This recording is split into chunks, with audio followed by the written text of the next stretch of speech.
Ольга Киевская. Баллада о матери. 41-й год потери страха заревом кровавым пламенел.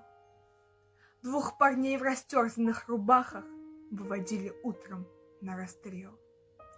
Первым шел постарше, темно-русый, все при нем, и силушка, и стать. А за ним второй, пацан безусый, слишком юный, чтобы умирать. Ну а сзади, еле поспевая, сменила старенькая мать, о пощаде немцев умоляя. «Найн», — ответил он важно, — «расстрелять!» «Нет!» — она просила, — «пожалейте!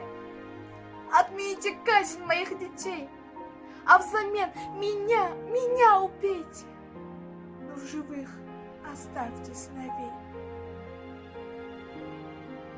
И ответил офицер ей чинно: «Ладно, матка, одного спасай, а другого расстреляем сына. Кто тебе милее? Выбирай».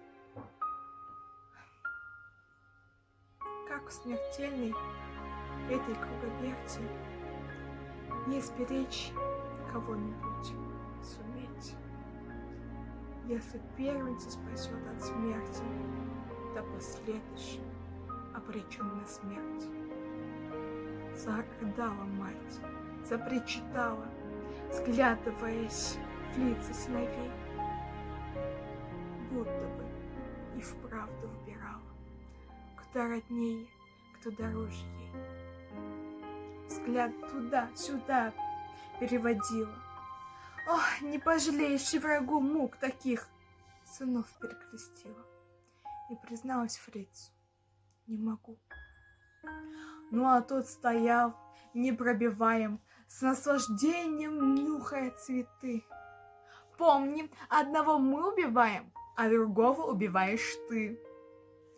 Старший, виноват улыбаясь, младшего к груди своей прижал.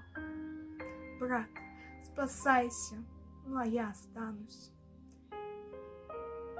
Я пожил, а ты не начинал. Отозвался младший: нет, братишка, ты спасайся. Что тут выбирать? У тебя жена и ребятишки. Я не жил, и не стоит начинать. Тут учтиво немец молвил: бит-ты! Отодвинул падшую мать. Отошел подальше, деловито, и махнул перчаткой: расстрелять! Ахнули два выстрела, и птицы разлетелись, дробно на небеса. Мать разжала мокрые ресницы, на детей глядит во все глаза.